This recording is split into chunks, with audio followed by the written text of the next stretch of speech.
let you know, my man, I'm calling to wish you nothing but the best, and I'm really sorry that I couldn't be there to tell you face to face to thank you for everything that you did for the show over these last 5 years.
It's FYF Sportsman, it's Lamont, and we are back with another podcast episode, man. Today, you guys saw the thumbnail. We got to talk about it. Stephen A. Smith, Max Kellerman, ESPN.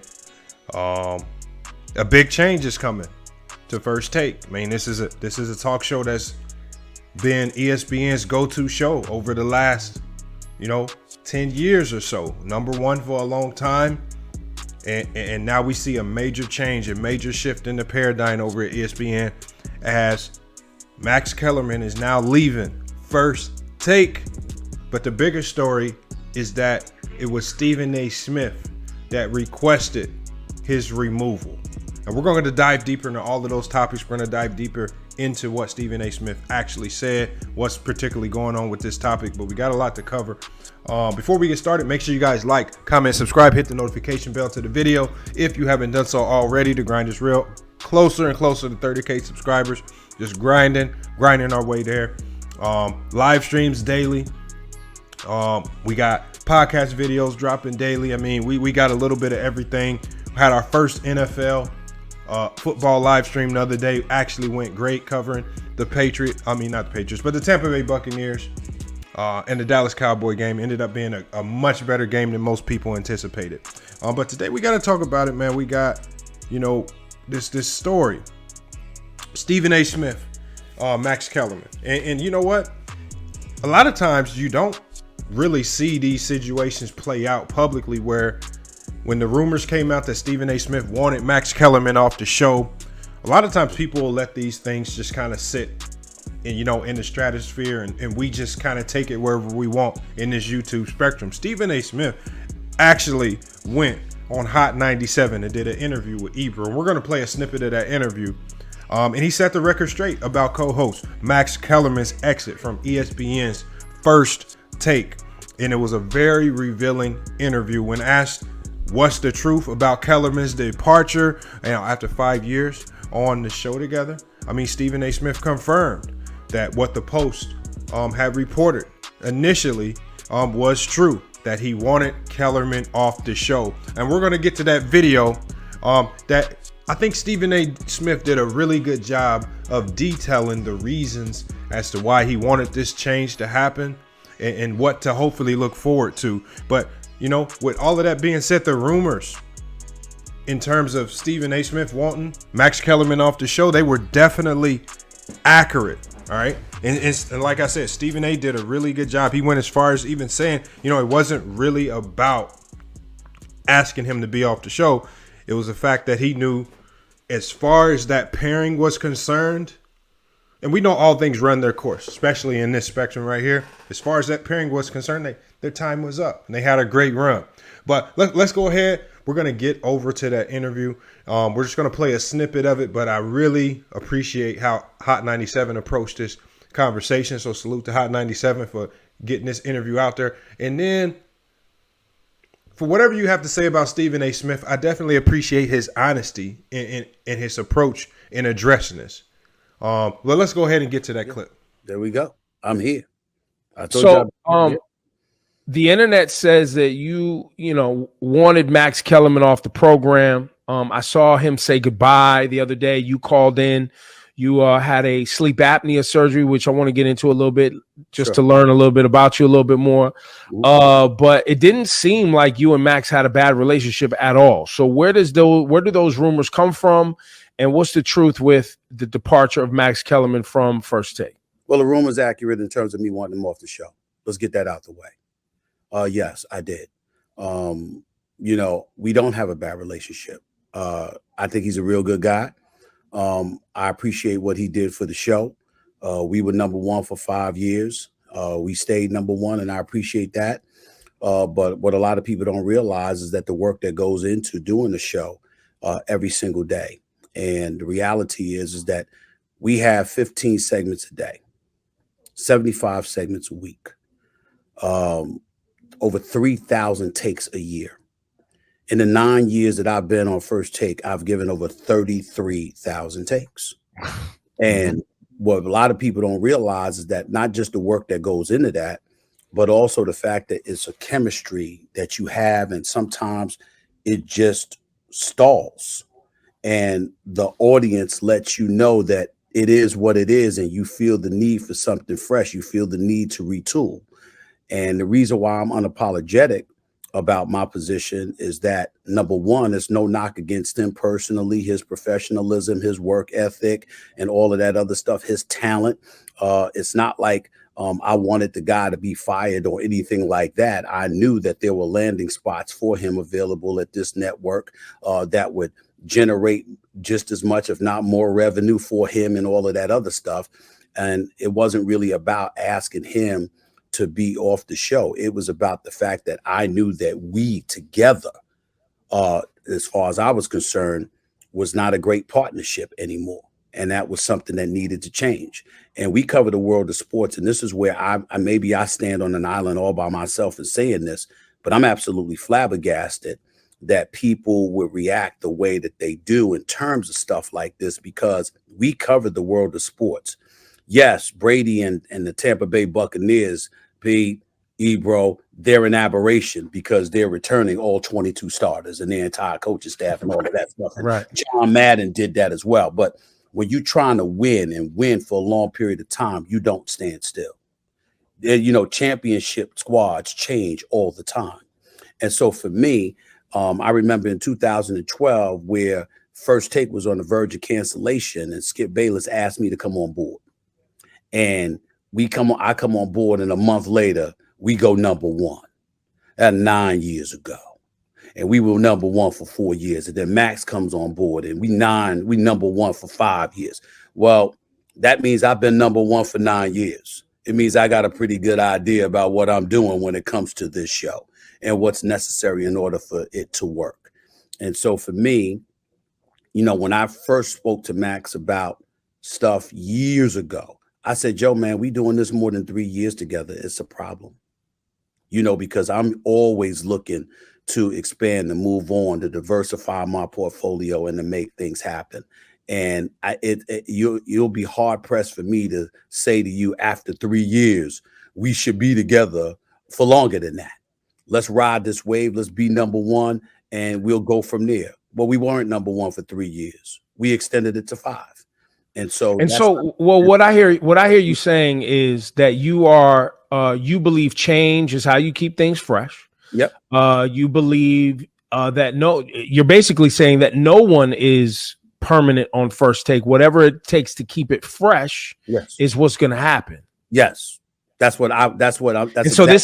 has nothing to do with Max. This has everything to do with how you see keeping things fresh and entertaining. Absolutely. And then not only that, it also wasn't my decision. I gave my recommendation. They ask it, I tell it. Every single year when the season, when the NBA season comes to an end, the bosses ask me where I stand. And for the last 3 years, I said, this is where I stood. And not only so you've been consistent with the position that we need to evolve the program. We need a new energy for the last 3 years. But they're going to take your recommendation, right? Well, let me say this to you. Not just that. I also told Max that. Right. How did Max react to that? He disagreed with me. And he disagreed with me 3 years ago. He disagreed 2 years ago. He disagreed this time. We've always understood where we stand with each other. And he also knew that it was nothing personal and it was nothing against him as a talent. I got a lot of respect for Max, and I genuinely like Max as a person. But I just didn't feel that, moving forward, he and I together was the right call. And I said that to the bosses. They disagreed with me a few times in the past. Evidently, this time they understood and they made the move. All right, and there we have it right there. Stephen A. Smith and his take on Max Kellerman's departure from ESPN. And, they've already actually moved on. Michael Irvin has already made his energetic debut for the show. And he has a weekly spot. Tim Tebow is going to be featured on the show on Fridays, I think. And, as for Max Kellerman, as Stephen A. Smith said, Max Kellerman is getting his own hour-long show on ESPN. It's called This Just In. It premieres September 14th. The show is similar, just provides news, opinions, analysts on just boxing, basketball, all of the same topics. So he's going to be able to carry on with his job. Just going to be a different picture, different show, different time. And he's also joined the ESPN morning radio circuit as well, replacing Zubin on the Keyshawn, J. Will, and Zubin show. So a lot of opportunities there for Max Kellerman. He's still within the ESPN circuit, still going to be making a lot of money. But as Stephen A. Smith said, all things run their course. And just as a fan of the show, really a big-time fan of the show when Skip Bayless and Stephen A. Smith will go at it. When Max Kellerman joined, I think everyone will have to admit the energy shifted and the show wasn't the same. Now, everybody tuned in to watch. Obviously, you're talking about Stephen A. Smith, ESPN, just one of the biggest shows on one of the biggest networks. You still have a lot of people tuning in, but the show lost its edge. Max came with a lot of hot takes. He came with a lot of good talking points. For a while, the clash between the two was great to watch, but it was never going to match what Skip Bayless did. And I think Stephen A. Smith had been searching for that type of connection. All right. And that's what Skip Bayless was able to bring. And we see how well Skip Bayless is doing outside of ESPN as he's moved on to Fox. So, my opinion, FYF Sports, my opinion of this whole topic is just kind of listening to some of the different platforms that are talking about this. And you got to think on YouTube, we're talking about a lot of other smaller platforms, other smaller YouTubes, hoping to get to that level one day, talking about this specific issue. And I'm hearing a lot of negative energy being thrown at Stephen A. Smith for making this move. And I implore people to be extremely cautious when being highly critical of Stephen A. Smith, because we live in a day and age where we hear all the gripes on social media. We hear all the gripes on about how the media is controlled, how black people and African Americans don't have a voice in the media, how they don't have any control about who's hired and who's fired. And when we do have a media figure like Stephen A. Smith, who's the highest paid employee at ESPN, 5 years, $60 million deal. All right. When the network, this is the biggest sports network in the world, comes to him and says, what's your recommendation for the show going into the next NBA season? And he can give his recommendation and they actually accept it because he has had a lot of success on this show. We haven't seen too many African American men with this type of power and prestige in the media. And it just seems to me, when we finally do get that person in that seat on that platform, then as opposed to celebrating them, what we find is a lot of jealousy for him being in that position. And people try to disguise that jealousy by taking some of the things that Stephen A. Smith says about sports and then conflating them with real world, real life events. So this is where you hear the terminology when you have people saying Stephen A. Smith is a coon, or you have people even making videos saying that Max Kellerman is blacker than Stephen A. Smith. I think that's where that talk comes from. So I implore everybody, if that's the narrative that you're gonna push, be highly cautious, because once Stephen A. Smith is gone from ESPN and he's no longer the face of ESPN, and if he is replaced, let's say with a white media face, then what now? What's next? And you know what? I almost consider this similar to Kobe Bryant, and I'll help you with the connection.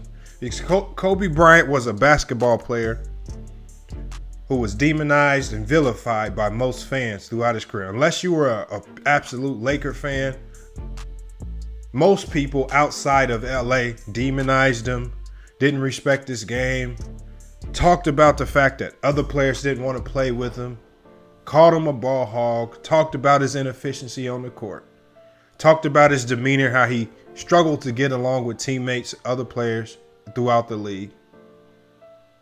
But then when Kobe Bryant retires, everybody said, once somebody's gone, that's when you really truly miss somebody. So once he was truly gone, it's just like, man, I spent a whole almost 20-year career demonizing and vilifying this person when I should have been celebrating just sheer greatness.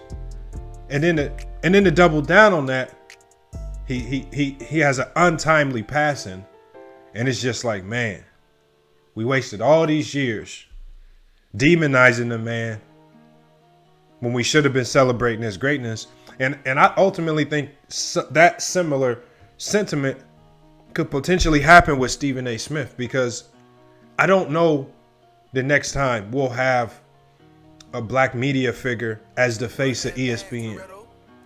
I don't know if that's, I don't even see anybody in weight that can potentially come behind Stephen A. to take his spot. And once Stephen A. Smith is gone, and he's not with ESPN anymore, is it going to be at that time we actually appreciate what he did for the community, just by being the face of ESPN as a black man? That's extremely hard to do in this world. All right, it's for one extremely hard for anybody to do, regardless of what your race is. But as a black man to come out of Philadelphia, as a beat writer, to work his way up to being the face of ESPN, and then once you get to that top spot, all I really hear is just people vilifying you and demonizing you because of your sports takes. I mean, just go back and listen to Kwame Brown. Listen to what Kwame Brown said. Kwame Brown truly believes there's an agenda to disrespect all of these black athletes because you have these hosts talking about their actual games. And I think that's extremely funny, because it's just like there aren't really too many white professional athletes in these major sports unless we're talking about baseball. If we're talking about football, basketball, there's really not too many white athletes we can really harp on or talk about, because these leagues are filled with African-American players. So who are we supposed to talk about? So I think there's a lot of illogical takes, illogical arguments. And when it comes to Stephen A. Smith, I suggest that a lot of people reanalyze their thought process with regards to their critique or criticism of him. Because again, once he's gone from ESPN and we no longer have someone who represents our community as the face of the biggest sports network in the world, then what's next? Are we then going to cry and say ESPN isn't hiring enough brothers or putting enough blacks on these shows to talk about these black athletes? Like, what's the next complaint? I mean, the complaints got to stall and stop sometime. And I think we just now need to start celebrating greatness when we actually see it, regardless of how we feel about a player. Regardless of how I feel about Kobe, you know, his game, how he destroyed my Blazers multiple times, I still respect his greatness. And I can't conflate what he did on the court to my Portland Trailblazers time and time and time again with what he meant to the game. And the same thing is with Stephen A. Smith. There's a lot of basketball takes that he has completely don't agree with. But when I look at the big picture of things, and I hope everyone else can look at the big picture, look at what he means to the community, what he's done for HBC, you know, historically black colleges. When we look at those things and just kind of put it into context throughout his entire career, I think that's what must be respected. And we need to take, as opposed to vilifying him, maybe we can find a way to groom up the next Stephen A. Smith to take his spot. So we can always have somebody in these big networks on the mantle representing us, as opposed to letting other people do it. But that's just my take on it. You guys, let me know in the comments what you think about this topic. What do you think about Stephen A. Smith, Max Kellerman issue? We see ESPN is making a lot of changes. Rachel Nichols and The Jump, show that's carried on and on for years, she's now out. Max Kellerman out of First Take, on to other ventures in the morning show and morning news and radio. Stephen A. Smith, who's up next? Will there be a permanent host? Will Marley Karam stay? It looks like she's there to stay, but Michael Irvin, you know, will he be there to stay? I like that pairing with Michael Irvin. Same fiery personality. Could he work long term? Tim Tebow, well, we know the head-to-head clashes that they've had, but can Tim Tebow bring enough fire? Does he have that just natural, you know, that just that natural feel to him? It almost feels like every time I listen to Tim Tebow talk, he's reading off a teleprompter. Not particularly sure if that would actually work. But First Take has got their work cut out for him with regards to filling this particular spot. And as Stephen A. Smith already said, he's been doing this. He's been at the #1 spot for a long time. So I think he knows the formula for success. And I look forward to seeing what is next for First Take and ESPN with Stephen A. Smith. So you guys, let me know in the comments what you think about this video.